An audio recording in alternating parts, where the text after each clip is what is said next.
Hola a todos, bienvenidos y bienvenidas a este espacio llamado Entre la mente y yo, donde hablamos de psicología para la vida cotidiana. Mi nombre es Sofía Benítez, soy psicóloga clínica y en este podcast te invito a reflexionar sobre lo que sentimos, lo que nos pasa y cómo nos vinculamos, con un enfoque cálido, simple y sin vueltas, para acompañarte en tu proceso de autoconocimiento y bienestar. Hoy vamos a hablar de un tema que seguro que, sobre todo en redes, lo escuchaste mil millones de veces, que es el pensar en positivo, el todo pasa por algo y el si querés podés. En las redes abunda esta especie de mandato de que siempre tenemos que estar bien, ser felices y ser agradecidos. Y ojo, el pensamiento positivo puede ser útil, pero cuando se lleva al extremo se convierte en un positivismo tóxico. Y lo que termina haciendo es que no nos ayuda, sino que invalida nuestro dolor, nos culpa por sentirnos mal y hasta nos ayuda a aislarnos más.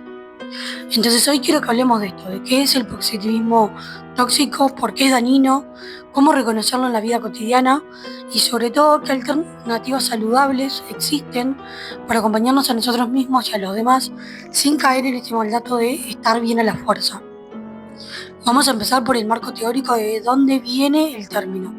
Bueno, el origen, aunque no haya una sola fuente, se nutre de ideas de la psicología positiva, de Seligman, que en sus orígenes buscaba relatar y rescatar el estudio del bienestar, las fortalezas y la resiliencia. El problema es que cuando en redes ese discurso popular se deformó, convirtiéndose en la exigencia de ignorar cualquier emoción incómoda con tal de estar bien a toda costa. Y sobre todo se mezcla con el discurso de la autoayuda y el coaching motivacional, donde aparece la promesa de que si pensás en positivo todo te va a ir bien, y esto se conoce como sesgo de optimismo irrestricto, que es, pasado en castellano, que mirás como con un sesgo, con una mirada parcial de optimismo sin ver todo lo que hay aparte de lo negativo, etcétera, que puede pasar en la vida. Pequeño disclaimer, vamos a hacer la diferencia entre positivismo y positivismo tóxico. El pensamiento positivo adaptativo ayuda a afrontar dificultades, regula emociones y fomenta la esperanza realista. Pero el positivismo tóxico niega las emociones desagradables, genera presión por mostrarse feliz, fomenta la culpa y el aislamiento cuando alguien atraviesa dolor. Desde una dimensión psicológica, en términos clínicos, invalidar emociones, por ejemplo, el no llores, no te quejes, mirar lo bueno, bloquea el proceso natural de regulación emocional y genera disonancia cognitiva. ¿Por qué? Porque la persona siente dolor, pero se le exige felicidad. ¿Cuál es el resultado de esto? Ansiedad, vergüenza, depresión encubierta, etc. La famosa frase de Tini en su canción Tinta 90, donde dice: estoy depresiva, pero nadie se quiere dar cuenta que lo estoy. Ahora vayamos a la dimensión social y cultural de esto. Las redes sociales potencian la cultura de la felicidad. ¿Por qué? Porque las fotos son sonrientes, las frases son motivacionales, los filtros perfectos, la vida ideal, etc. Bauman lo llamaría parte de la modernidad líquida, donde todo debe mostrarse inmediato, ligero y exitoso.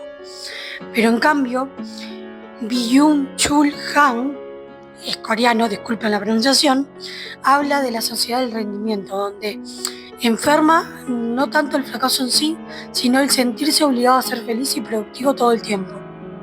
Ejemplos cotidianos de un positivismo tóxico.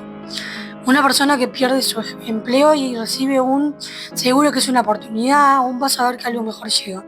En lugar de acompañar su miedo e incertidumbre y darle lugar a que pueda estar mal un tiempo hasta que seguramente va a conseguir algo después, pero de mientras validar sus emociones. Otro ejemplo, alguien que transita un duelo y escucha un dale, no estés triste, pensá que está en un lugar mejor. Y no, el duelo es una mierda, literalmente. Pasa por un millón de estadios, está muy bien, estar muy mal. Vas y venís, hay nostalgia, emoción, tristeza. Y en el medio de todo eso uno sabe, hipotéticamente, que puede estar en un lugar mejor esta persona, aunque se pagó su sufrimiento, pero no quiere decir que tengas que estar bien, al revés. Está mal, pasátela mal y después vas a ir de a poco recuperándote.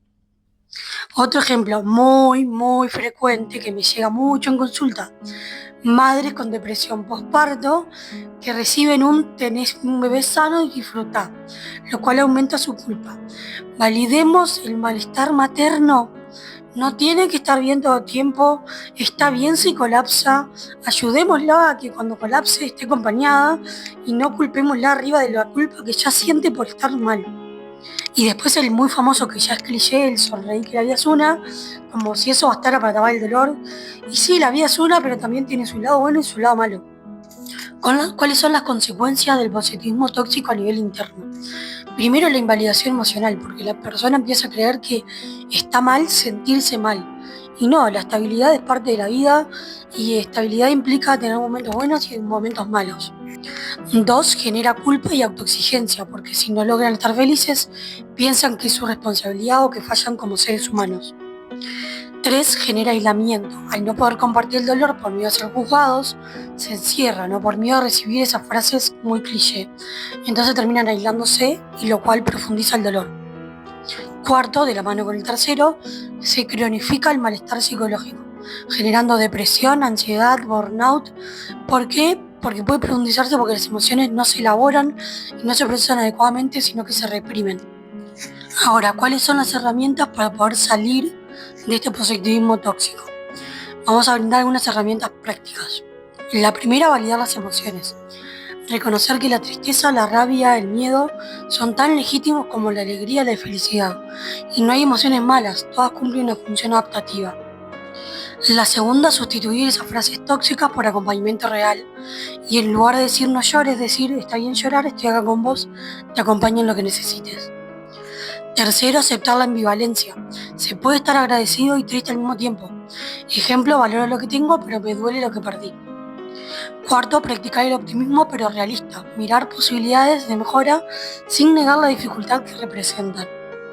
Quinto, terapia y espacios seguros. Fomentar lugares donde se pueda hablar del malestar sin censura y sin miedo a ser juzgados. Y 6, limitar el consumo crítico de redes sociales. Aprender a filtrar discursos motivacionales que promueven esta exigencia de estar bien siempre y cambiarlos por alguien que muestre la realidad más como es. Vamos a dar un ejemplo de cómo sería aplicar estas herramientas a otra persona, por ejemplo, que esté pasando por un malestar. Ejemplo, imagínate, no sé, que tu amiga está pasando por una ruptura amorosa y le decís, no te preocupes, hay muchos peces en el mar. O ya vas a encontrar otro, lo que sea. Esa frase puede sonar bien intencionada, pero en realidad invalida lo que siente, que es su tristeza, la pérdida de un vínculo, el dolor correspondiente. En cambio, podés decirle, sé que duele mucho, si querés lo hablamos y lo acompaño. Y no es que estemos promoviendo quedarnos atrapados en el dolor, sino permitir que exista ese dolor para poder atravesarlo. Porque lo reprimido siempre encuentra esta forma de salir. Y antes que generar más malestar, es preferible que lo exprese, lo saque y después vuelva a estar mejor. A modo de cierre o reflexión de este episodio, te quiero decir lo siguiente. El positivismo tóxico abunda en redes y aunque parte de la intención es motivar, termina siendo una trampa de que enferma. No necesitamos obligarnos a sonreír todo el tiempo. Necesitamos poder ser humanos, con todo el abanico de emociones. El verdadero bienestar no nace de tapar lo que sentimos, sino de aceptar, validar y acompañar esos procesos con compasión.